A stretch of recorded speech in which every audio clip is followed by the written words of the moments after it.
আসসালামু আলাইকুম। আমি নাজমিনারা। আপনারা দেখছেন নাজমিনারা ব্লগ। নাজমিনারা ব্লগের পক্ষ থেকে আপনাদের সবাইকে জানাই স্বাগতম। কাছে এবং দূরে, দেশ এবং দেশের বাহিরে আমার যত সকল প্রিয় ভাইয়া এবং আপুরা আছেন, তাদের সবাইকে জানাই আন্তরিকভাবে অন্তরের অন্তরস্থল থেকে ভালোবাসা ও শুভেচ্ছা। আমার প্রিয় আপুরা, আমার ভাইয়ারা এত সুন্দর সুন্দর কমেন্ট করে, যেটা দেখে আমি কিন্তু আমার ভিডিও করার এনার্জি পাই।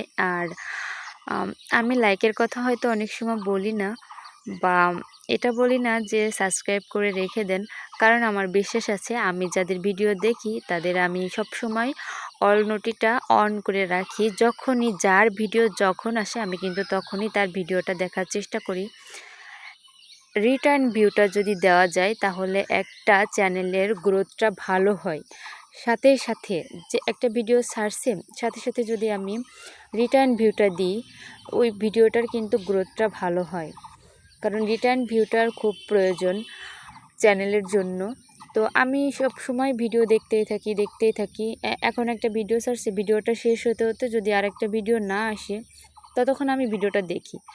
মোট কথা হচ্ছে, একটা ভিডিও দেখা শেষ হয়ে গেলে আর একটা ভিডিওর নোটিশ এসে রয়েছে, তো তারপরে ওই ভিডিওটাই আগে দেখি, যার ভিডিওটা আগে আসছে। এরপরে ওই ভিডিওটা দেখা শেষ হতে হতে অন্য একটা ভিডিও দেখা শুরু করি। তো এভাবেই কিন্তু আমি সবসময় সব আপুদের ভিডিও দেখি। আমিও জানি আমার প্রিয় আপুরা কিন্তু আমার ভিডিওগুলা আমার মতোই দেখে। আমার বিশ্বস্ত আপুদের উপর আমার বিশ্বাস আছে। এই কারণে আমি হয়তো অনেক সময় বলি না যে চ্যানেলটা সাবস্ক্রাইব করে পাশে থেকে যাবেন, এই কারণ যে আমি কালকে যত যাদের সঙ্গে কাজ করি পাতা তারা পাট ভীষণ করি ভালো শুকায়ে মনের এই যে মানুষ। কুঞ্চি সবকিছু আয়না একদম চুলার পরে রাখা হয়েছে। এখন কিন্তু আমি পাতাগুলা দিয়ে রান্না করতেছি। তো দুপুরে রান্না ভাত হয়ে গেছে, এখন শুধু রান্না করব হচ্ছে পুঁই শাক, বেগুন, আলু, পাঙ্গাস মাছ ঝোল। আর এদিকে রান্না করব উস্তে পেঁয়াজ দিয়ে ভাজি।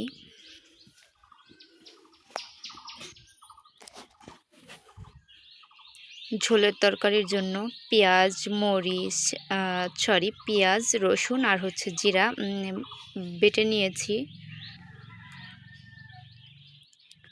আর উচ্ছে ভাজির জন্য কেটে নিয়েছি রসুন আর হচ্ছে কাঁচামরিচ।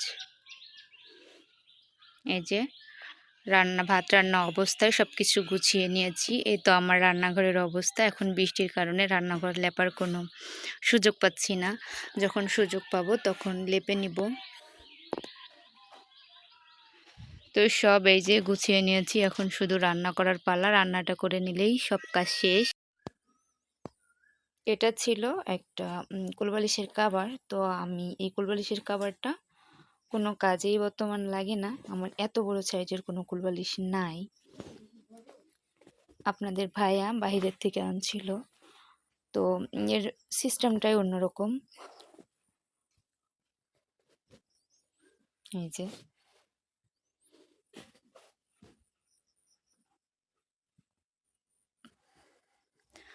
পরবর্তীতে আমি এই সেলাইটা খুলে ফেলছি। খুলে ফেলে এখন এখানে তো ভালোই আছে। এটা আমি এই যে পায়ের আছে, তারপরেও একটু সেলাই করবো মেশিনে। আচ্ছা, আমি যে কাজের মধ্যে রিয়েল কিছু কিছু সাউন্ড রাখি, এই সাউন্ডগুলো আপনাদের কেমন লাগে? যেমন পাটাই, জিরা, পেঁয়াজ, রসুন বাটার যে একটা শব্দ, আসলে আপুরা তো জানেনি, তারপরেও গ্রামীণ যে একটা ভাব, কালচার, সেটা কিন্তু আমি আমার ভিডিওর মধ্যে রাখার চেষ্টা করি। এজন্য একটু রিয়েল শব্দটাও রেখে দিয়েছি। কেমন লাগে আপনারা জানাবেন, যদি আমার ভুল হয় সেটাও জানাবেন, যদি ভালো লাগে সেইটাও জানাবেন, যাতে করে আমি আমার ভুলটা শুধরে নিতে পারবো। আমার আপুদের ভালো লাগার দিকটাও তো বুঝতে হবে। তো প্লিজ জানাতে ভুলবেন না।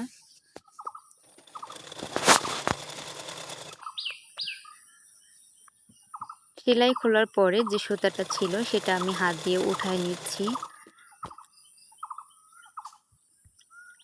তো এরপরে আমি এই যে সুন্দর করে আমার টেবিলের সাইডে যে ছোট একটা মানে বিছানার সাইডে যে ছোট একটা টেবিল রাখছি সেখানে বিছাই দিছি।